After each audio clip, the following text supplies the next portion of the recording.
A recent G20 summit has stirred up a hornet's nest between two unlikely nations, India and Canada.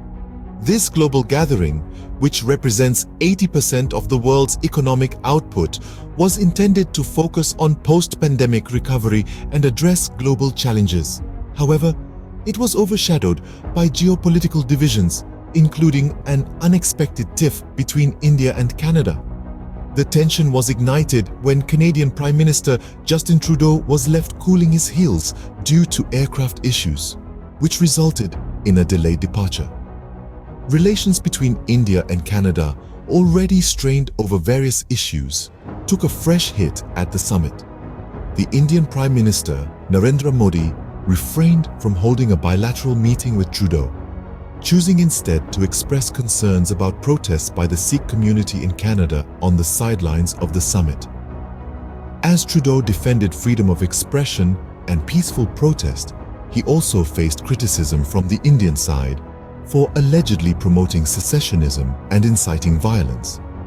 This political storm between India and Canada was a far cry from the summit's original agenda of addressing global health infrastructures, digital economy transformation, and sustainable energy transition.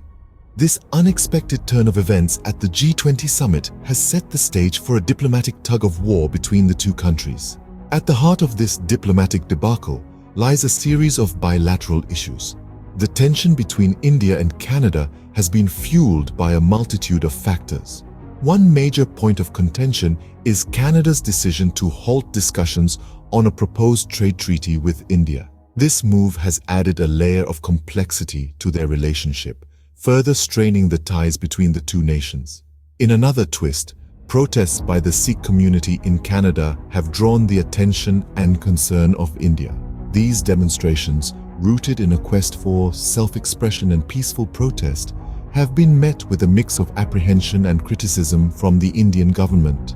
Prime Minister Trudeau, however, has staunchly defended the rights to freedom of expression and peaceful protest, all while condemning any form of violence. Amidst this, allegations have emerged against Prime Minister Modi's government. Critics claim that it has been targeting minorities and systematically eroding democratic principles and human rights. These accusations, while yet to be fully substantiated, have added fuel to the fire of this diplomatic dispute. As the dust from the G20 summit settles, it's clear that the road to reconciliation between India and Canada is lined with thorny issues.